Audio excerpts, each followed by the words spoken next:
झांसी लहचूरा थाना के ग्राम मेटायल में पुरानी रंजिश के चलते एक युवक को घिरकर लाठी डंडों धारदार हथियार से हमला कर हत्या कर दी गई। सोमवार मृतक दशरथ अपने खेत से घर जा रहा था, तभी पहले से घात लगाए बैठे आरोपियों ने लाठी डंडे धारदार हथियार से उस पर हमला बोल दिया, जिसमें वह गंभीर रूप से घायल हो गया।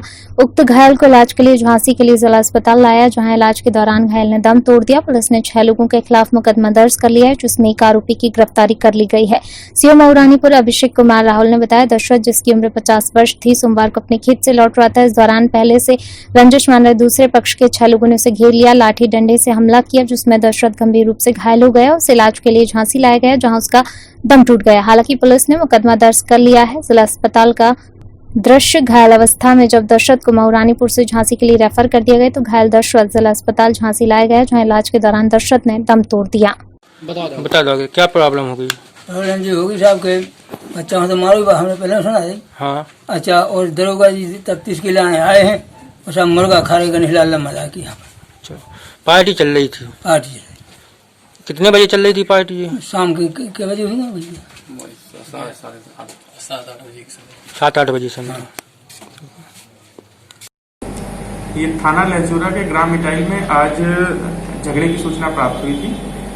इसमें जो घायल थे दशरथ पुत्र बलवान लोधी, ये थाने पे आए थे। इन्होंने प्रार्थना पत्र दिया था कि गांव के 6 लोगों ने इनके साथ मारपीट करी है। इस संबंध में FIR पंजीकृत करके उन्हें इलाज हेतु भेज दिया गया था, जहां से ये CSA मऊरानीपुर आए थे। यहाँ से इनको डिस्ट्रिक्ट हॉस्पिटल झांसी के लिए रिफर किया गया था और वहां पे दौरान इलाज इनकी मृत्यु हो गई है। चूंकि FIR पूर्व में पंजीकृत है और अपराधियों की जो अभियुक्तों की गिरफ्तारी है उसके लिए प्रयास किए जा रहे हैं। एक अभियुक्त की गिरफ्तारी हो चुकी है।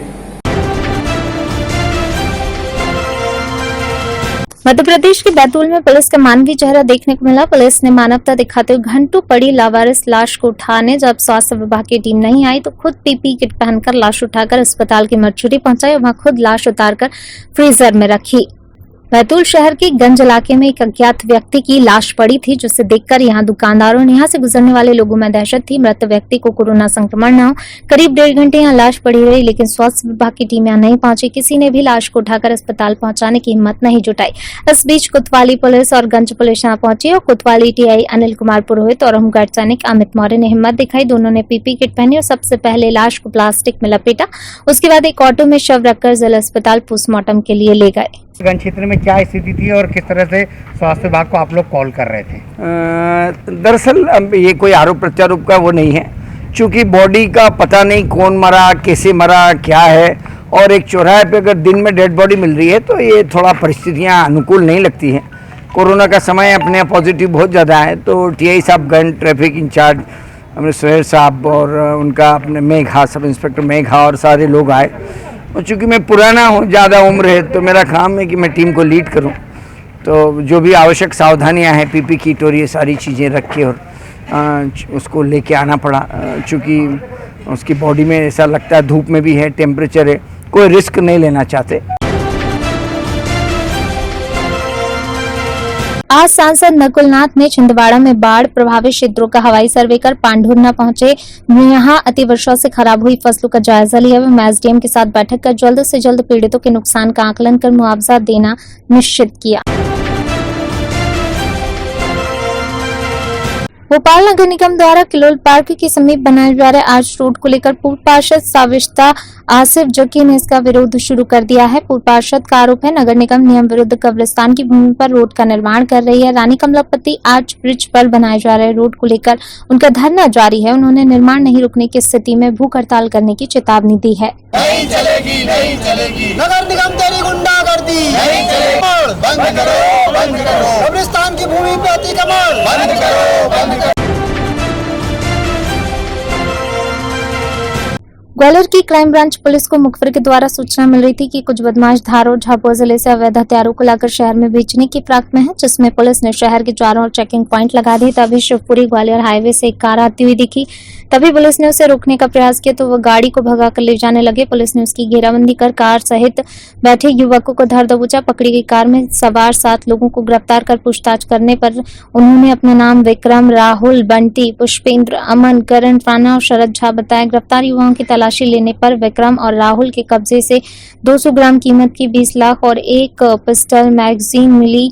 वहीं बंटी, लोधी, पुष्पेंद्र, अमन, करण, शरद के कब्जे से भी एक पिस्टल में मैगजीन के साथ जब्त की गई। तभी पुलिस ने कार की तलाशी ली तो विक्रम के पास से मिले काले रंग के बैग से 8 पिस्टल मिली। सभी पकड़े गए बदमाशों से 15 पिस्टल, 13 खाली मैगजीन, 5 जिंदा राउंड कार को भी जब्त किया गया है। आरोपियों ने पुलिस को पूछताछ में बताया ग्वालियर जिले के आसपास के क्षेत्रों में यहाँ से 20 से 25 हजार रुपए में हथियारों की सप्लाई करते थे।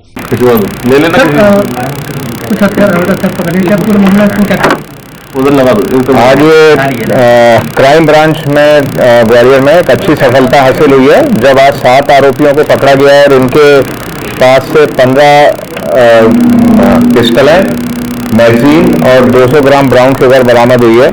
ये 2-3 दिन से इस तरह की सूचनाएं आ रही थी कि किसी वाहन में पिस्टलों की खेप आने वाली है और इसको लेकर हाईवे पे जगह जगह चेकिंग लगाई गई थी।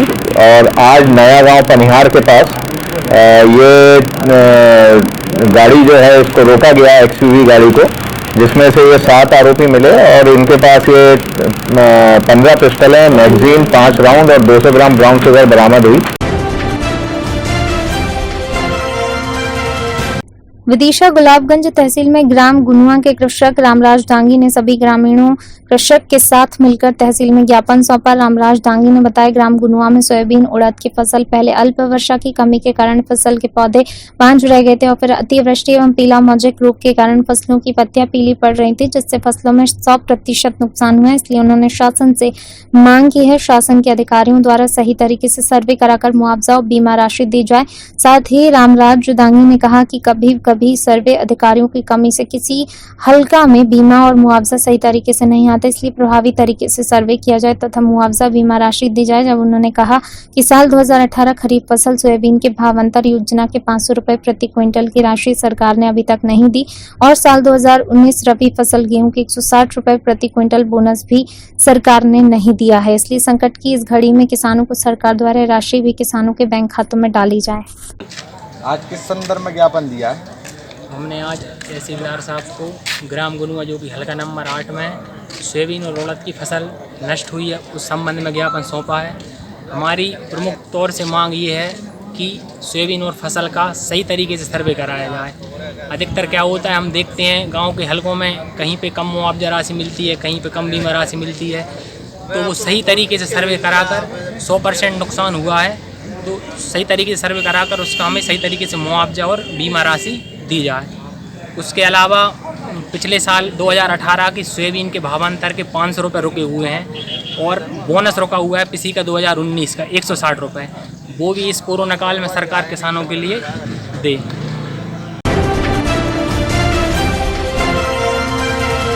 शमशाबाद मंडी कर्मचारियों द्वारा सरकार द्वारा मंडी अधिनियम में बदलाव के विरोध में आज तहसीलदार को ज्ञापन देकर मंडी अधिनियम में बदलाव का विरोध किया। वहीं मांग की है कि कर्मचारियों की मांगों को सरकार जल्द पूरा करे और अन्यथा मांगे पूरी नहीं होने से संघ द्वारा सामूहिक अवकाश कर हड़ताल कर आंदोलन की चेतावनी दी। दरअसल सरकार द्वारा निजी मंडियों को प्रोत्साहित करने के लिए मंडी अधिनियम बिल में बदलाव किया जिससे सरकारी मंडल शिथिल हो जाएंगी। इस बिल का मंडी कर्मचारियों द्वारा विरोध कर कहा जा रहा है इस बिल के बदलाव से कर्मचारियों का भविष्य अंधकार में चला जाएगा। आज मध्य प्रदेश शासन में मंडी बोर्ड द्वारा संयुक्त संघर्ष मोर्चा इकाई शमशाबाद द्वारा मॉडल एक्ट 1 मई 2020 केंद्र शासन द्वारा दिनांक 5/6/2020 को कृषि उपज व्यापार को वाणिज्यकर संवर्धन और सरलीकरण अध्यादेश के विरोध में 3 सितंबर से मंडियां अनिश्चितकालीन के लिए बंद करने का ज्ञापन माननीय तहसीलदार साहब महोदय को सौंपा गया। यदि इस पे भी हमारी मांग नहीं मानी जाती हैं तो अनिश्चितकालीन के लिए मंडियां बंद रहेंगी। इसके बाद वल्लभ भवन और एवं सीएम हाउस का घेराव किया जाएगा। ग्वालियर चंबल संभाग के धर्मगुरु बाबा अता मोहम्मद सुल्तानी चिश्तिया मजारी की जानिब से उनके निवास पर हजरत इमाम हुसैन की याद में आयोजित होने वाले मुहर्रम पर्व के अवसर पर तीजे की रस्म का कार्यक्रम आयोजित किया गया, जिसमें नगर पिछौर के सभी अखाड़ों के उस्ताद और ताजिए द्वारा आमंत्रित किया गया। ताजिए की रस्म कार्यक्रम में सभी अखाड़ों के उस्तादों के द्वारा करतब दिखाए गए एवं सलामी ली गई। इस अवसर पर सभी अखाड़ों के उस्तादों का, जनप्रतिनिधियों का एवं पत्रकार साथियों का बाबा की जानिब से शॉल उड़ाकर स्वागत किया एवं प्रसाद वितरण किया गया। इस अवसर पर श्रीमती रिनी गुप्ता, डीओ आबकारी विभाग, दीपक माहौर, जिला महामंत्री भारतीय जनता पार्टी ग्वालियर ग्रामीण, आमीन खान, आबकारी विभाग, जिला महामंत्री भारतीय जनता पार्टी अल्पसंख्यक मोर्चा ग्वालियर ग्रामीण, द्वारका प्रसाद सोनी, उस्ताद कल्ला, नगर के जनप्रतिनिधि और नागरिक पत्रकार बंधु उपस्थित थे। 2019 के फसल बीमा की राशि जिसका प्रीमियम कमलनाथ सरकार ने भरा था, उसे अपना बताने की कलाकारी ना करें।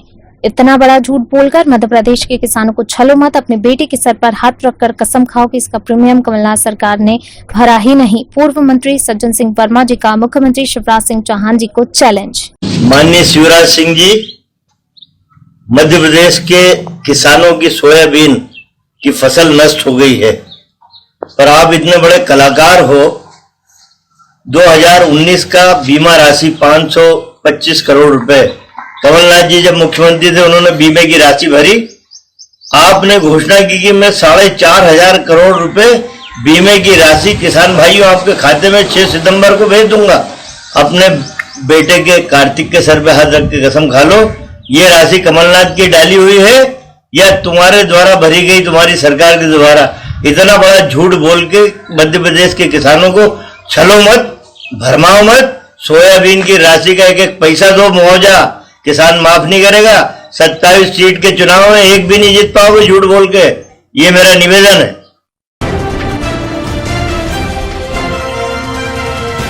गृह मंत्री नरोत्तम मिश्रा जी का बयान। दिल्ली में बैठक आयोजित की गई, जिसमें गृह मंत्री नरोत्तम मिश्रा भी शामिल हुए। भोपाल लौटने के बाद मीडिया से चर्चा करते हुए उन्होंने कहा कि भारतीय जनता पार्टी में संगठन की प्रक्रिया है, संगठन की समीक्षा, संगठन का काम, आने वाले उपचुनाव पर चर्चा, यही मूल विषय।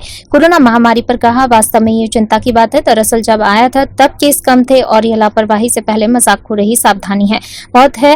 राजधानी में अगर हम लोग कुछ उपाय दबाया तो यह संक्रमण पेपर में चला जाता है। निरंतर आप सभी माध्यम से यही प्रार्थना है, कोई भी संक्रमित हो तो तुरंत उसका इलाज कराएं तथा समाज से अपील है अछूत की दृष्टि से न देखें। कांग्रेस की सूची पर कहा, फ्री फाइल चाहिए, जानबूझकर फाइल कर देते होंगे जिससे फ्लैट पर आ सके, क्योंकि कांग्रेस का कार्यकर्ता बच्चा नहीं, इसकी फीडबैक नहीं आ पा रहा है। मैं सूची घोषित प्रत्याशी न होने से संभावित ही तो है। कांग्रेस के मामले में किसी दे या ना दे, लेकिन यह तेरे पास है कि उनके पास व्यक्ति नहीं बचा। गुजरात चंबल में कांग्रेस नेताओं के आने पर कहा, मैं भी यही कहता हूं, उनके पास पैसे नहीं बचे इसलिए बाहर के लोग बुला रहे हैं। कांग्रेस द्वारा शासन के चावल की गुणवत्ता पर उठाए जा रहे सवालों पर कहा, कांग्रेस के चावल के आरोप पर कहा, कांग्रेस को किसी भी तरह का कोई आरोप लगाने का अधिकार इसलिए नहीं, उनमें जनता के बीच जाते ही नहीं है। पूरे कोरोना का हाल में कमलनाथ जी कहाँ देखे, एक निभाया और बाढ़ में कांग्रेस पार्टी का कोई भी नेता नहीं दिखा। बाढ़ के हालात में किसानों के बीच कोई नेता नहीं दिखा। जयवर्धन सिंह द्वारा लिखी जा रही कविता पर कहा, जबरदस्ती की कविता लिखने पर कहा, पिताजी के लिए क्या, पिताजी बेटे के लिए लिखें, क्या बुराई है, लेकिन हम समझ नहीं पाए और दमन किसका हुआ है, दिल की बात जुबां पर आ गई है।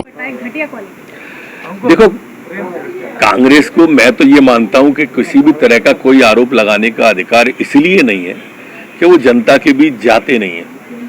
पूरे कोरोना काल में कहीं आपने कमलनाथ जी को देखा क्या? आप बताइए, आप सोचिए और आप ही सवाल करिए, मैं जवाब दूंगा। इतनी भयावह बाढ़ में इस कांग्रेस पार्टी का कोई नेता आपने प्रदेश में बाढ़ के हालात में गरीब के बीच, किसान के बीच देखा क्या? देखा हो तो आप बताओ, आप ही सब विजुअल फुटेज चला के हमको बताते हो, आप ही बता दो। अब ये बाढ़ तो वर्तमान में तो अब उतर रही है ना। इन 3 दिन के अंदर, इन 7 दिन के अंदर जब से भयावहता आई थी, किसान का नुकसान हो गया, गरीब का नुकसान हो गया, मार पे मार लगातार आ रही है प्रदेश पर कोई भी व्यक्ति की घड़ी में नहीं जाता है।